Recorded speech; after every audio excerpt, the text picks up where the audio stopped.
Hi, good morning, everyone. My name is Marie Perruchet.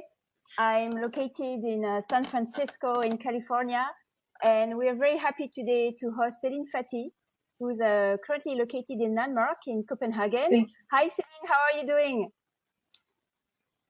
I'm great. It's 6 o'clock for us. Yes, 6 6 o'clock in o'clock. the evening. What Yeah. do you see from your window? Actually, rain is raining a lot today, and it's really windy. Very It's raining windy. a lot. Okay. So we have a very sunny sunshine here in San Francisco, but I know in San Jose, which is just an hour away, they are suffering from very large floodings. So we are here today to share and know more about your experience as a singer. So you were born in Guadeloupe, you worked in France with major singers, and you got a chance to travel all around the world. I don't remember how many countries you've been to. More than 40, I guess. Yeah, absolutely. And you were singing in front of audiences, 10 people to 20,000 people, right? And now you're based in Denmark. And Yes. I was very excited to get to know you and get to speak to you because I work with many entrepreneurs, but also corporations. And many times, I would tell them, hey, you have to speak, not only address the first row, but you also have to speak, to the entire room. So you had to work on your voice.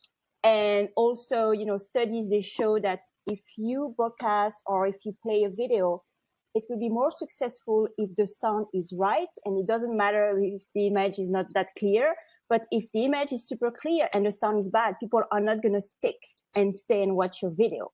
So I'm curious to know, can you tell us more about your experience as a singer, Céline? What was it like? Well, it was great. I started when I was 17. So it was, like I said, it's always, singing for me always been a therapy. It was about expressing myself, discovering who I was. And so I was very happy that I'm being able to sing and continue to sing. So I did it until the age of 36. And I've been traveling around the world. I've been doing my own career as a solo artist. Sorry. And then after that, I was a bit tired of just trying to have a breakthrough. So what I did, I actually did some backing vocals, and it was great because I've been able to be on the other side and just see what's happening without no stress and just being on stage, and it was great. It was absolutely what I wanted. And what's the difference, preparing to sing on a stage and preparing to sing in a studio? What's the difference? Okay, so the difference is different. In fact, when you sing on stage, you have all the energy of singing. Absolutely. So you feel comfortable, or even you feel really stressed. And when you're on the studio, you know that you have to be quite perfect. So then there's something that you have to recreate inside of you. You have to recreate everything, either it's an emotion, the place where you're singing. So then you still have the emotion when you try to sing, but it's a little bit difficult because you have to do all this process before. Tell us more about the process. What's the process like to create a perfect environment when you have no one around and you're just facing a machine? Okay. For myself, what I would love to do is to have a smell, the smell of something. Either it's a smell like vanilla, or then you have also other singers. What they like to do is absolutely to create a nice environment inside the cabin, which means that you might not see it, but on the floor you will have cushion, you have a nice cup of tea, you have a smell, everything that makes you feel good, because it's not really natural to sing just like this. But when you get inside yourself, then you can hit the right notes. Okay. And the reason I'm asking is because today, so some of us, we're speaking on stage, but we also, talk about ourselves. We present ourselves on the phone. We want to sell on the phone. So it's very important to create the right conditions to have a good voice and sound confident. I was wondering, before you singing on stage, what is the preparation? What is the physical preparation you are going through or you went through to have a perfect voice? Okay, so there's one thing that's really, really important is when you sing regularly, so you need to protect your voice. You have to make sure that your voice, you have to consider your voice as the best instrument that you can have. It's really, really important because those vocal cords actually are very fragile. So what you can do is you have to look after what you eat, how you start to warm up your voice. For example, Yes. for me, when I get on stage, what I love to do is those small exercises with my mouth, or otherwise I use this part of my head, and I kind of consider that my head is like a microphone. And you know, sometimes when you check on the microphone and you go 1 2 1 2 just to see if Yes. it's working. Have you ever done it Yes. before? Yes. So I do exactly the same, but with my face. And actually, I do this with those two fingers, and I just tap Okay. like this, and I go back. So in fact, it's just going to wake up all this, just going to wake up everything. And if you tap a little bit more, then you start to, can you hear it inside? There's some kind of a resonance. Yes, echo. Voilà. There's echo, exactly. Voilà, absolutely. So this is how you start. Then you will warm up your voice. For example, you will do those exercise with the mouth, and you. So chewing. Very Absolutely. You chew as much as you can, and to get everything. It's like a car. It's like driving a car, which you check everything. You try, voila, absolutely.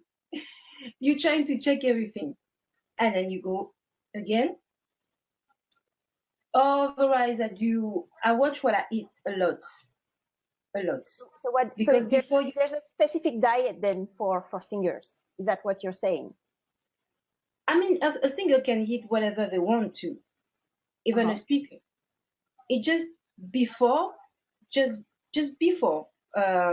you go on stage, you have to make sure that at least you're not drinking any milk.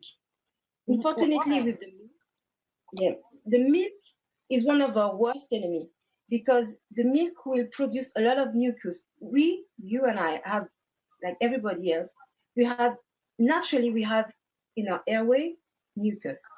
But the protein that you find in the milk, I don't know why, I won't be able to explain you, but it will bring all the mucus, pull all the mucus, and get them on your vocal cord. Okay. So you wouldn't recommend getting any cappuccinos before any public speaking engagement? No. Before you get on stage, it's really important that before you get on stage that you make sure that it's a clear area. So please do not smoke. Do not have spicy food. Okay. Yes, I know, but there's other way that you can just chill out. So do not smoke. Do not have any spicy food. Like I said, do not have any milk. When I say any milk, I mean ice cream, yogurt, milk. And it's okay. I mean, at least you can wait. Even if, I mean, it's okay. You can wait and have your milk after. Yes. And that's a great advice. It's one of I really think that milk sometimes, for me, it was one of my worst because I love milk. Okay. So that's the preparation. So how about the warm up of the other parts of your body? Because the voice is not just located here. So what do you have to do because, whenever you're about to jump on stage, or maybe, there's a meeting that you have and there are high stakes and you may be a little bit stressed. And when you're stressed, maybe you could tell us what are the effects of stress on your voice?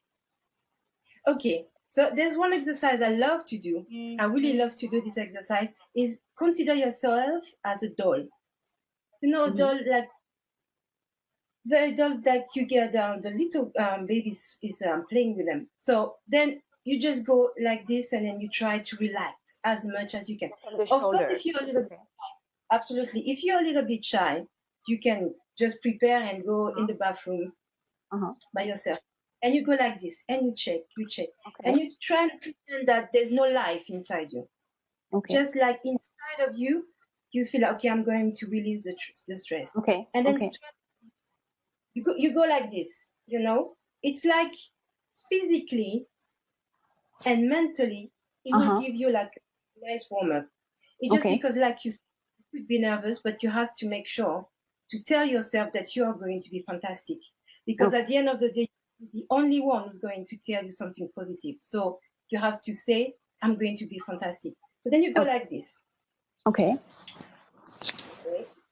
And then you just think inside yourself of something that reminds you of pleasure. Either it would be a smell, either it would be a sentence someone says, and you say, you take your finger, and try to press it somewhere. Try to press. Even you can. The idea of this exercise is to press something inside of you, and when you're on stage, if you press again what you have chosen, then you have a contact, and you will say, for example, Marie, everything is okay. When you press. So it helps you to be present and be self-aware of your body and what you're projecting. Absolutely. Because when you press like this, for example, before my baby boy, I love vanilla. So I always have something like. How old is your son now? How old is your son now? It's 11 months. Okay. And then what I used to have is like a little bit of vanilla. But now if I could have his smell, I would just grab him. But so what I do, I just smell him before, and it make me feel good. And when I smell or when I think about those smell, I press something in my body. And without nobody noticing when I'm on stage, I will do it. So it helps you refocus. Absolutely. So it helps you refocus on something else than yourself, which, And you're the only one to know. You're the only, you choose whatever part of your body you want to press, and you're the only one to know. Because when you're on stage, like I said, you can be in front of like 1,000 people, but at the end of the day, you kind of feel lonely on stage. So absolutely. you just press something, and you will feel like, okay, I'm in control. Everything is okay. People are here to listen what I have to say. I have a fantastic message to deliver. I'm going to be good. I'm fantastic. That's all you have to say. And then you press and you feel. Thank you, Céline. I hope you guys are listening and watching, because those are definitely great tips. Iris is with us. He said that I'm giving good tips, so it's okay. Yes. So please, guys, ask your questions. We're going to take questions as well. I had a question about, so what are the effects on the voice, when you're stressed? So your voice is shaky, maybe your voice is going loud. So what are the signals? Okay, the signal is usually, you have to listen your body. Your body is your best friend. Your body will tell you, your body will tell you that either you're okay or not. What I do when I'm on stage, and I sometimes feel like, okay, I'm losing control, especially when you're in front of so many people, which is sometimes easy. Yes.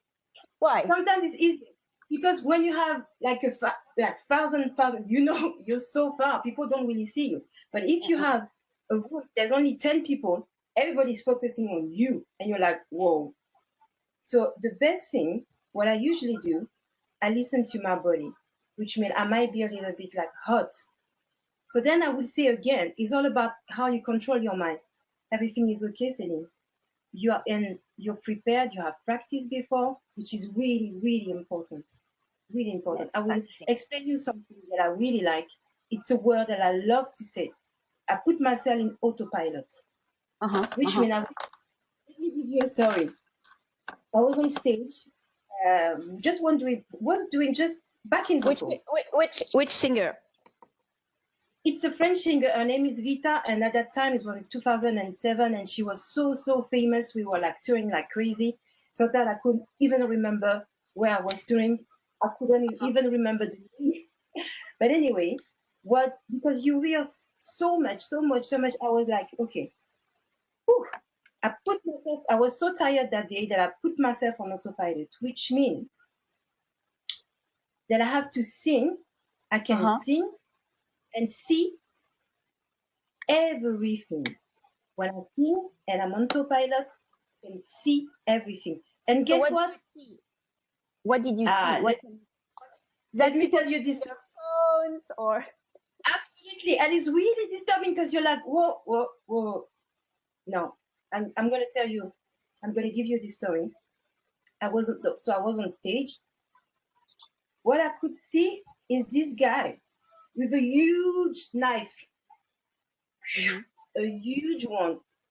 While I was singing, so I had time. Still, when I was singing, to not stress anybody, I called the security guard, tell it to come, and I just pointed like this guy. And this time I understood the power of autopilot. But how can you be in autopilot? Very easy. You have to practice and practice and practice. And it's exactly the same as a song. You know, when you sing a song, you don't think sometimes, you just sing. yes, no, that's very true. That's the practice is really important to be in the mode where you can do some improvisation, and especially when you have to handle unexpected situations. And also, I was wondering, so when you are singing on stage, what is a great spot to have a voice that actually connects with the entire room?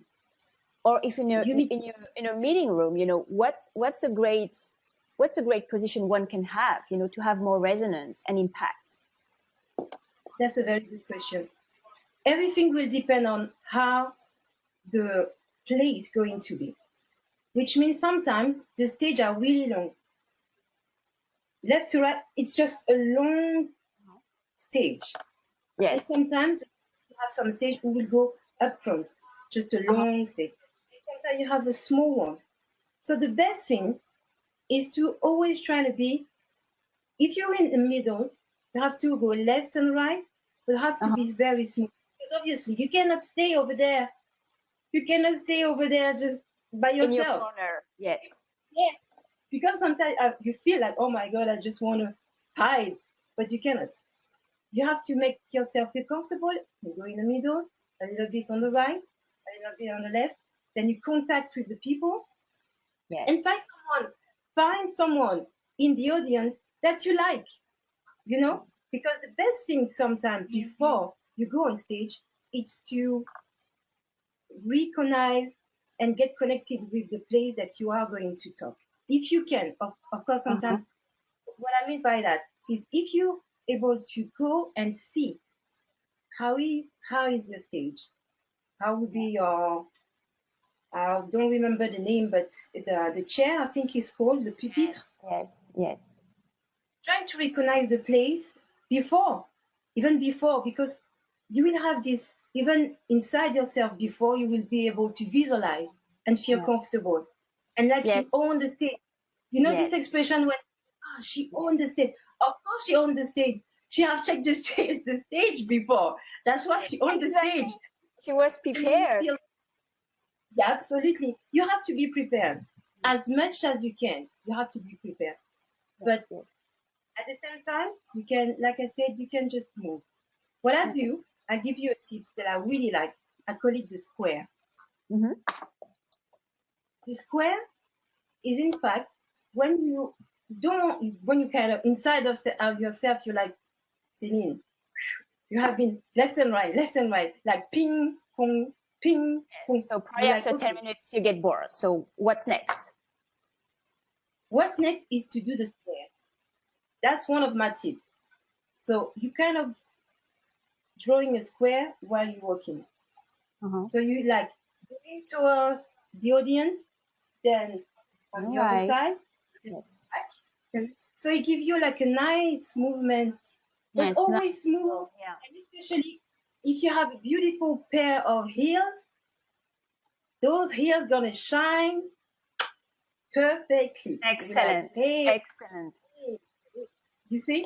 So I love that's the tip that I'm using when I'm on stage usually to feel comfortable. And people love that you can at least they can rest a bit their eyes. Yes, yes, yes, Otherwise yes. there will be too much of a and then yourself you will be tired. And I was wondering, are there any differences in the way men and women can work on their voice, to have more resonance? Have you seen, the people you work with? Any specific tips you could give to women to, have a stronger voice in a room, for example, a room full of men, and then you want to be heard? So women, we have a tendency sometimes to have a very high pitch. That Mm-hmm. is natural. So sometimes we talk with the nose. Some women talk with the nose, and you can like it's Uh-huh. talking, and it's not nice to hear.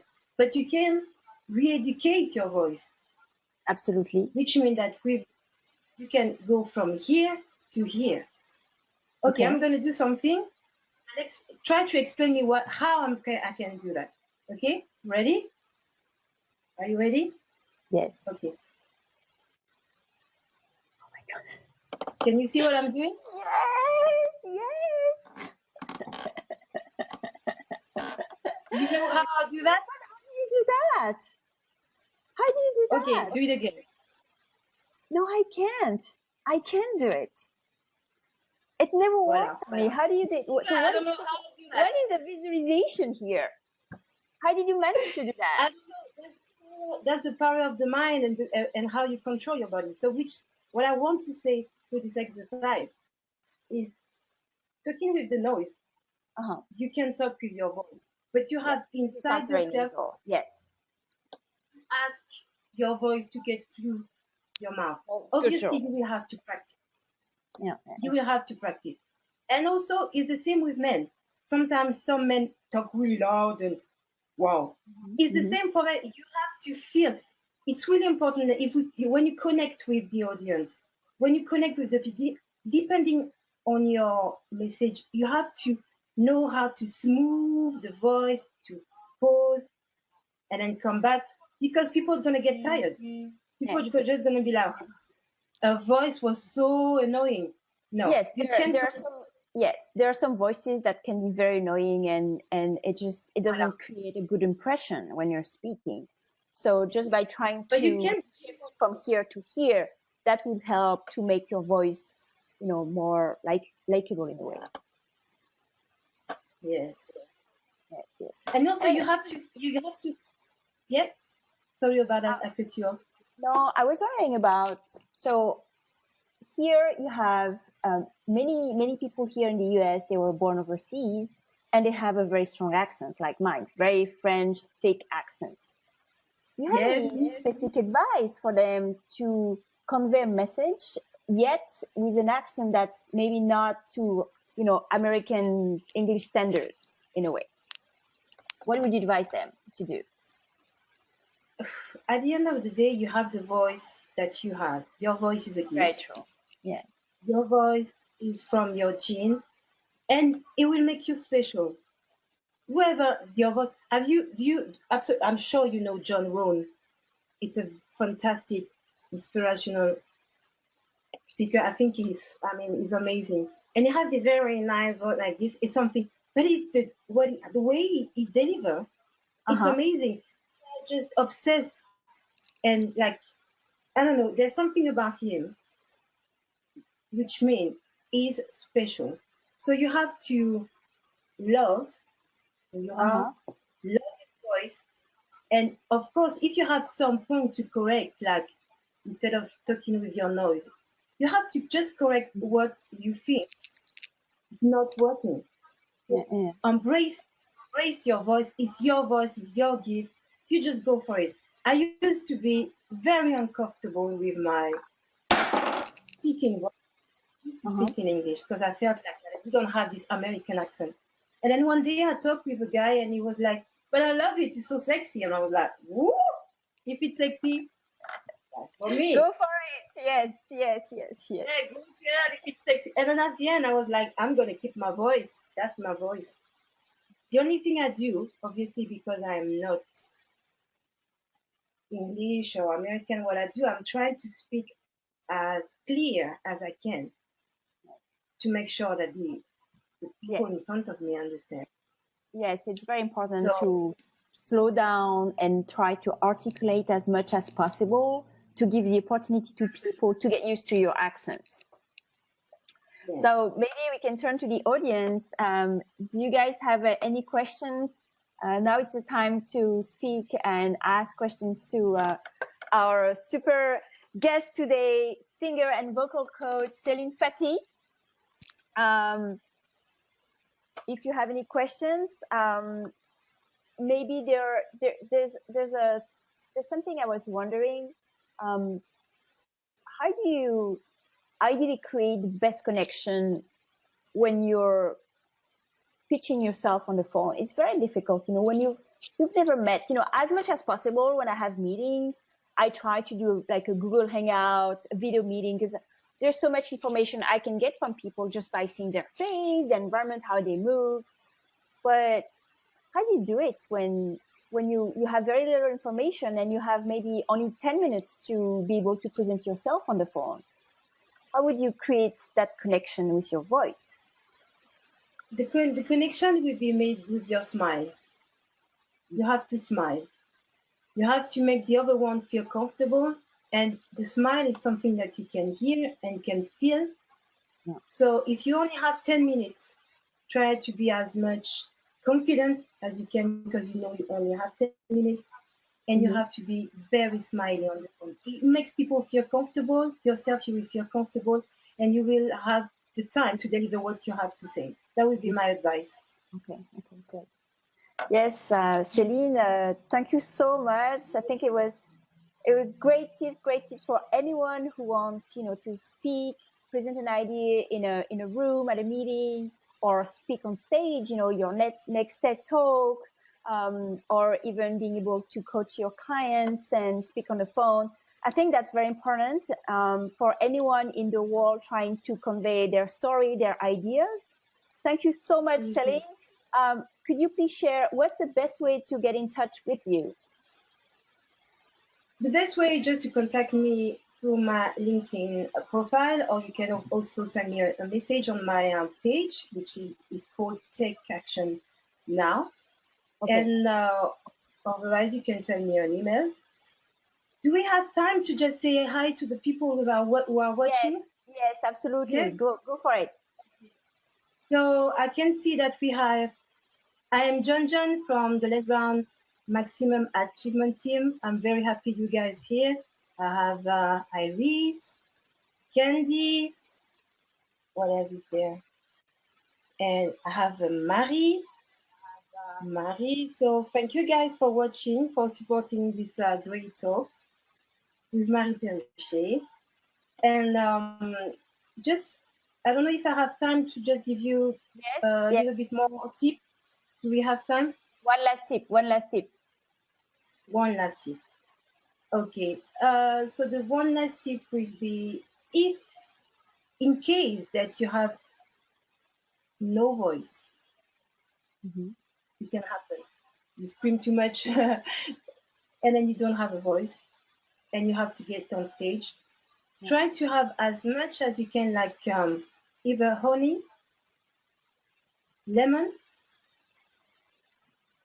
as a tea, herbal tea, and salve. Also, it's SALVE. And try to have those. La sauge. La sauge. Okay. Yes. Okay. And try to gargariser. How do you say gargariser? Try to drink without. Voilà. Yeah. And try to have a rest. Rest your voice. And then you can come out. When I say rest your voice, it could mean sometimes do not talk for about 4 or 5 hours straight. Okay. Voila. Great. Oh, Céline, it was so great. Thank you so much for being with us today. I hope we can can get more great speakers who are really add value to the public speaking skills of people who are watching us. Thank you guys for being here with us today. As you know, my book has great tips on how to tell a story. It's available on Amazon called One Perfect Pitch. Please check it out. And we'll see you next time for our next talk with another great speaker. Thank you so much, Céline. Bye-bye. Have fun in Denmark, and we'll keep in touch. Bye-bye. Thank you. Bye.